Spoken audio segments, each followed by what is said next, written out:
ഈ കമന്റ് നമുക്കൊന്ന് പരിശോധിച്ചാലോ? സർക്കാരിന്റെ പാഠ്യപദ്ധതിയിൽ 5 മുതൽ 10 ക്ലാസ്സുകൾക്ക് വരെ നിർബന്ധിത വിദ്യാഭ്യാസമാണ് ഫിസിക്കൽ എഡ്യൂക്കേഷൻ. ഇതിനായി വ്യത്യസ്ത രീതിയിലുള്ള പാഠപുസ്തകങ്ങളും തയ്യാറാക്കിയിട്ടുണ്ട്.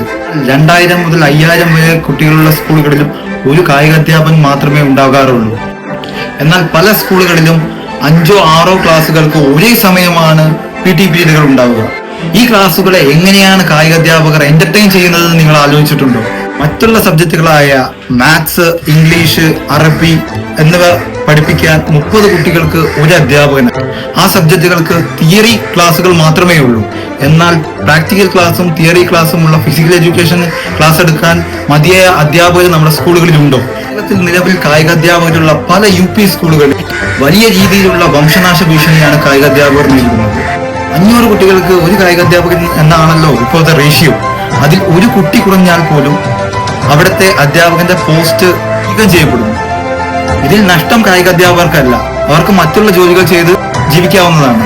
എന്നാൽ വിദ്യാർത്ഥികൾക്കോ അവർക്ക് അവകാശപ്പെട്ട കായിക വിദ്യാഭ്യാസം നഷ്ടമാകും.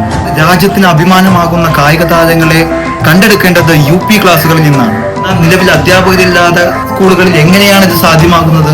PT ഉഷയെ പോലെ, മെസ്സിയെ പോലെ, ഉസൈൻ ബോൾട്ടിനെ പോലെ ഉള്ള കായിക താരങ്ങളെ നമുക്ക് വാർത്തെടുക്കേണ്ടതില്ല എന്നാണോ? ഇതിൽ വിദ്യാർത്ഥികളുടെ കായിക വിദ്യാഭ്യാസം നിഷേധിക്കപ്പെടും. ഈ പ്രവണതയിലൂടെ വിദ്യാർത്ഥികൾ കായിക നിരക്ഷരാകുന്നു. എന്തുകൊണ്ടാണ് നമ്മുടെ സമൂഹം ഇത് മനസ്സിലാക്കാത്തത്, അധികൃതർ ഗൗരവത്തിലെടുക്കാത്തത്? 500 കുട്ടികൾക്ക് ഒരു കായിക അധ്യാപകൻ എന്ന റേഷ്യോ എന്നെ മാറ്റി എഴുതേണ്ടിയിരിക്കുന്നു. 300 കുട്ടികൾക്ക് ഒരു കായിക അധ്യാപകൻ എന്ന നിലയിൽ നിയമം മാറ്റിയില്ലെങ്കിൽ നമ്മുടെ പല സ്കൂളുകളിലെ UP വിഭാഗത്തിലെ കായികാധ്യാപകരും നമുക്ക് നഷ്ടമാകും.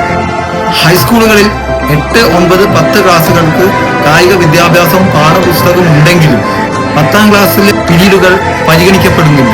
8, 9 ക്ലാസ്സുകളിലെ 5 പീരീഡുകൾ മാത്രം വെച്ചുകൊണ്ടാണ് കായികാധ്യാപകരെ നിലനിർത്തുന്നത്.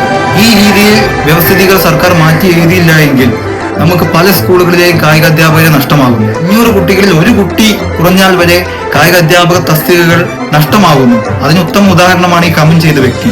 കേരളത്തിൽ കഴിഞ്ഞ വർഷങ്ങളിൽ 13ഓളം കായികാധ്യാപകരാണ് പോസ്റ്റ് നഷ്ടപ്പെട്ടിട്ടുള്ളത്. 500-ൽ നിന്നും 1, 2 കുട്ടികൾ കുറഞ്ഞതിന്റെ പേരിൽ കുട്ടികളുടെ നല്ലൊരു കായിക ഭാവിക്ക് വേണ്ടി അധികൃതർ കനിയണമെന്ന് അഭ്യർത്ഥിക്കുന്നു.